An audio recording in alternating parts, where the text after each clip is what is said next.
Consacré ce soir à la Libye où la guerre va continuer. Les députés français ont voté oui, ont voté pour la poursuite de l'intervention. On va en parler dans un instant avec nos invités. Les insurgés sont aujourd'hui à une 50aine de kilomètres de Tripoli. Ils sont armés notamment par la France qui leur envoie des armes via les airs. Et on le verra dans le reportage qu'on va voir tout de suite. Un reportage signé David Gravely et David Thompson. Ils étaient à Zintan qui se trouve à l'ouest de Tripoli. Reportage. C'est la route qui mène au tout nouveau front du sud-ouest libyen. Ici, les rebelles ont grignoté quelques kilomètres de plus aux kadhafistes et paraissent encore dopés par ce succès. Avec la prise de Goualish, petit village devenu fantomatique, la rébellion est désormais à une 50aine de kilomètres de Tripoli. Pour défendre cette nouvelle position, arrachée grâce au soutien de l'OTAN, des postes d'observation ont été installés en plein désert tout autour du front. Vous entendez ? En ce moment même, les forces de Kadhafi sont en train de nous attaquer. Les rebelles sont à Goualish. Les forces de Kadhafi sont en train de les attaquer avec des roquettes Grad. Vous entendez ? Sur chacun de ces postes, des anciens boulangers, des maçons, des instituteurs, improvisés guerriers. Beaucoup de leurs armes ont été prises à l'ennemi, d'autres sont littéralement tombées du ciel grâce au soutien des pays alliés. Tous ne savent pas encore s'en servir. Ça vient de France. Regarde, pour l'utiliser, tu dois lever ça et après la roquette peut partir. À Zintan, il nous envoie ses armes par les airs, dans des boîtes en bois avec des parachutes. Malgré leur récent succès, ces rebelles du Djebel Nefoussa n'ont pas encore totalement stabilisé leur position. Pour eux, les frappes de l'OTAN et les armes livrées par les pays étrangers dont la France sont donc vitales, car tous en sont persuadés, si ces soutiens disparaissaient, les forces du colonel Kadhafi reprendraient l'avantage très rapidement. Nicolas Douic, on a vu donc des livraisons d'armes. Est-ce qu'on sort aujourd'hui de la résolution 1973 en livrant ces armes aux rebelles ? La mission est toujours la même, protéger les populations civiles et assurer une situation de paix en Libye, ce qui n'était pas le cas avant le 19 mars.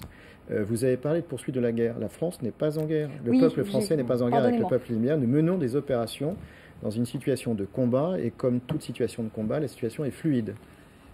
Il y a quand même, sur cette histoire de résolution, il y a dès le départ une ambiguïté fondamentale dont tout le monde avait conscience, je pense. C'est que s'en tenir à la protection des populations, c'est-à-dire à un statu quo qui aurait consisté à finalement protéger Benghazi, c'était pas possible. Et notamment, c'était pas possible avec quelqu'un comme Kadhafi qui jamais ne renoncera au pouvoir, qui n'est pas lui prêt au statu quo. Et donc finalement, l'ambiguïté fondamentale, c'est qu'on n'avait pas d'autre moyen dès le départ, et c'était pensé comme tel, que de s'appuyer sur les rebelles. Et donc sur à terre, au sol, sur une opération militaire, et ça explique pourquoi, quelques mois plus tard, on en vient à parachuter des armes, ce qui sans doute n'était pas dans les plans des stratèges au départ, mais fondamentalement, on n'a pas le choix. Et puis, juste une chose, je voulais vous dire, parce que ça c'est important dans la lecture actuelle des événements et dans ce sentiment d'enlisement, on décrit beaucoup la situation comme une guerre civile entre tribus dans laquelle on viendrait s'interposer. C'est pas entièrement faux, il faut pas être naïf, il y a cette dimension-là. Mais quand même, il faut le dire, et je l'ai vu là-bas, la Libye, il ne faut pas avoir une vision immobiliste du monde arabe et de la Libye en particulier. La Libye, c'est 85% de population qui vivent dans des villes. Il y a une évolution qui est comparable à celle de la Tunisie et de l'Égypte, avec une demande de liberté, avec des structures tribales traditionnelles qui finalement sont moins fortes aujourd'hui, en particulier chez la jeunesse qu'autrefois. Et ce sont eux qui se sont révoltés à Benghazi. Vraiment, ils se sont révoltés contre l'embastillement d'un avocat à Benghazi. Donc c'est aussi ça qu'on protège. De contagion du printemps arabe, voilà. Et ça devait arriver en Libye. Et ça légitime l'intervention. On n'est pas seulement interposé entre des factions régionales ou tribales. Il y a également ça. Raison de plus, bien sûr qu'il y a un point commun. Mais raison de plus pour déboucher sur une solution politique et pour impliquer davantage de pays, davantage d'organisations mondiales. Je pense à l'Union africaine, je pense à l'ONU. Dont on connaît les limites. C'est quoi, François Loncle, la solution politique ? C'est donc des gens du CNT qui discuteraient avec des proches de Kadhafi, et c'est Kadhafi donc qui ne participe pas à ces négociations. Ça serait quoi le... C'est pas seulement les gens du CNT. Je vous ai dit tout à l'heure, il y a trois mouvances distinctes. Mais il y a aussi tous ceux qui peuvent être médiateurs, en l'occurrence, c'est-à-dire les organisations internationales que j'ai citées, ceux qui font actuellement des opérations militaires, j'appelle pas ça la guerre, mais qui ont leur mot à dire. Il vaudrait mieux d'ailleurs que la France s'implique davantage dans la solution politique, plutôt que de laisser les Russes, qui sont contre l'intervention militaire désormais, s'impliquer un peu à eux seuls. Il vaudrait mieux que pousser l'Union africaine à déboucher sur aussi la recherche d'une solution politique. Et actuellement, les forces en présence d'un point de vue intérieur, je l'ai dit, et vous le savez, c'est le système Kadhafi, au sens large, c'est l'opposition CNT un peu compliquée, où il y a un peu de tout dedans, mais qui maintenant est reconnue comme la force d'opposition internationalement évidente, et aussi toutes ces tribus diverses et variées avec lesquelles il va bien falloir parler pour éviter l'éclatement de la Libye, pour éviter des partitions et pour éviter une guerre civile. Mais c'est ce qu'on fait déjà depuis un certain temps. Oui, enfin, ça dure. Mais ce qui est compliqué dans l'équation, c'est Kadhafi. Kadhafi ne peut pas être une partie de cette équation-là. Personne ne le voudra. Oui, donc quand Gérard Longuet dit qu'il pourrait rester dans une autre aile du palais et avec un autre titre, là, il est complètement... Je pense que sa langue a fourché, vraiment. Voilà. Il a été recadré. Je ne sais pas si on peut dire ça, un recadrage, mais... Non, mais moi, je lui accorde confiance là-dessus. Moi, j'ai vu cet après-midi, d'ailleurs, je vous donnais mon point de vue, un François Fillon un peu laborieux par rapport au talent qu'il manifeste d'habitude, un Alain Juppé, curieusement, et inutilement agressif, alors que le groupe socialiste apporte son vote quand même, de là à être agressif avec Bernard Cazeneuve, ça m'apparaît bizarre, et un Gérard Longuet très solide et qui a exprimé sur le plan militaire un point de vue tout à fait objectif. Ouais, mais le cas Kadhafi, c'est compliqué, ça compliquerait. Enfin bon, ce qui se passe aujourd'hui, c'est que quand même Kadhafi s'immisce dans les négociations qui sont menées depuis longtemps. Peut-être pas Kadhafi lui-même, mais les gens, certaines personnes peut-être encore fréquentables, ou appelez-les comme vous voulez, mais qui pourraient participer peu ou prou à des négociations, ce que j'appelle le système, pas le colonel en personne.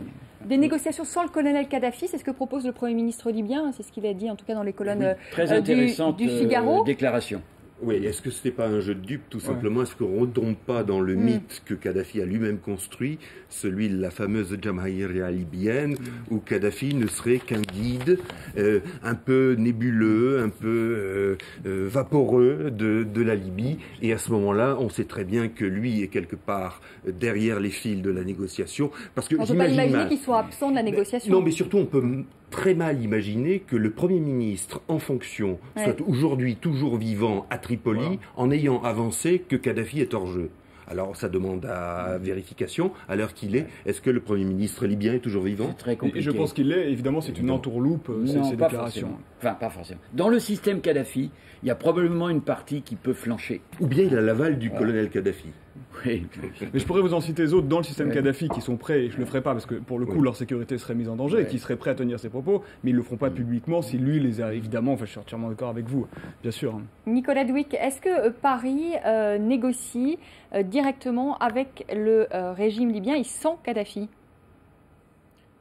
La question, c'est comment assurer la stabilité de la Libye, un désordre absolu en Libye, et quand vous avez une situation... Mais là, vous ne répondez pas à ma question, vous posez une autre question. De combat complexe, comme on l'a vu aujourd'hui, et que vous voulez changer finalement la structure du régime libyen, vous êtes toujours historiquement obligé de vous appuyer sur des hommes d'expérience qui peuvent faire partie du régime qui doit changer. Ça s'est toujours passé dans toutes les dictatures de cette manière-là, sauf le 8 mai 1945 qui est particulier à cet égard. Que la France mette de son côté tous les moyens politiques et militaires nécessaires, puisque M. Kadhafi ne connaît et ne comprend que la force, c'est tout à fait le devoir et le travail du Premier ministre, sous l'égide du Président de la République, et en l'occurrence de M. le ministre des Affaires étrangères et du ministre de la Défense. C'est exactement ce qui se passe. Mais même si j'étais informé, dans une situation complexe, où la vie de personne peut être en danger, il est évident qu'aucun décideur politique ne pourrait se permettre de vous donner aujourd'hui des noms ou d'être précis. Le souhait que nous avons, c'est que le courage de nos hommes sauve les populations civiles et permette à la Libye de reconstruire un avenir plus pacifique, sans une personne et une famille qui, il ne faut pas l'oublier, s'accapare en fait toutes les richesses d'un pays. Parce que le sous-développement de la Libye, et vous qui est portez relatif, garant de chaque est évidemment membre du lié Conseil national de transition. Nicolas Dhuicq, exactement. Nicolas Franchement. Dhuicq, quand même, ce CNT, ce Conseil national de transition, on entend beaucoup de choses sur ce Conseil national de transition. On dit qu'il y aurait des gens infiltrés, des membres d'Al-Qaïda qui seraient infiltrés dans ce CNT, que tous ne seraient pas recommandables, et on soutient ces gens-là. Est-ce que vous avez confiance en ces gens? On le sait, des tortionnaires, des infirmières bulgares, elles les ont reconnus. Il y a des gens infirmières bulgares qui ont reconnu, c'est vrai, certains membres de ce CNT. Nous avons fait en sorte, grâce à la France, d'éviter qu'il n'y ait plus de sang de civils qui ne s'épandent dans le désert libyen. Mais là, on vous parle du CNT, mais ça, monsieur Dhuicq, quand vous parlez du CNT, vous ne répondez pas à notre question si, encore. Madame. Ensuite, non, justement, vous savez que vous ne répondez pas. Par rapport à vos questions, vous savez bien que la France, justement, sinon nous ne serions pas autour de cette table, prend soin de prendre en considération tous les interlocuteurs possibles. Que ces interlocuteurs soient des gens qui étaient de près ou de loin proches du système et du régime, que ce soit des opposants déclarés ou non, et que ce soit ces personnes qui font partie de ce fameux Conseil national. Donc vous avez toute confiance en ce Conseil national. Je ne vous dis pas que j'ai toute confiance. Je vous dis que mon métier de responsable politique français, c'est d'assurer que la France reprenne pied en Afrique du Nord. C'est son rôle, parce que ce sont nos voisins immédiat, et beaucoup de notre sécurité se joue en Méditerranée et en Afrique du Nord. C'est pas seulement un problème français. Et que de ce fait, la France peut s'honorer d'être le fer de lance. François Loncle. Oui, je comprends votre patriotisme et je le respecte, mais c'est quand même pas un problème français. Nous devons tous être des patriotes autour de cette table. Voilà, c'est pas un problème français. La Libye, à la limite, c'est un problème de démocratie, c'est un problème européen si l'Europe existait. La démocratie, ce seront les Libyens qui l'assureront eux-mêmes à terme. C'est un problème. Ce n'est pas nous qui allons imposer aux Libyens, vous le savez bien, chers collègues, au plus haut point. Aucun pays ne peut imposer à un autre la démocratie, l'histoire récente le démontre. Gauthier Rybinski, c'est qui ces hommes du CNT? Il y en a effectivement de plusieurs catégories. Il y a un certain nombre notamment d'émanations, on va dire, de la société civile, de Cyrénaïque. On l'a vu d'ailleurs à leur maniement des armes, à la façon dont ils sont parfois pathétiques. Ce n'est pas du tout une note condescendante de ma part, mais la manière pathétique dont ils expérimenté. Donc vous avez notamment autour de la ville de Benghazi, un certain nombre de médecins, un certain nombre d'avocats, un certain nombre d'enseignants qui se sont retrouvés. Et là, je rejoins tout à fait ce que vous disiez tout à l'heure. C'est aussi la preuve, et c'est intéressant d'une manière sociologique sur l'évolution de la Libye, c'est la preuve d'un éveil, d'une ébullition d'une société civile dont on pensait qu'elle n'existait pas.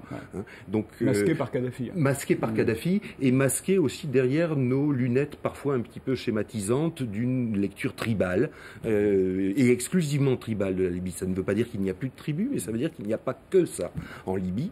Et vous avez donc toute cette société, mais qui est parfois aussi traversée, et on le sait pertinemment, on sait très bien que le monde arabe et arabo-musulman est aussi traversé, y compris dans son intelligentsia, par des tendances islamistes, et ce n'est pas faire insulte au monde arabo-musulman que de dire ça. De toute façon, il faudra faire avec.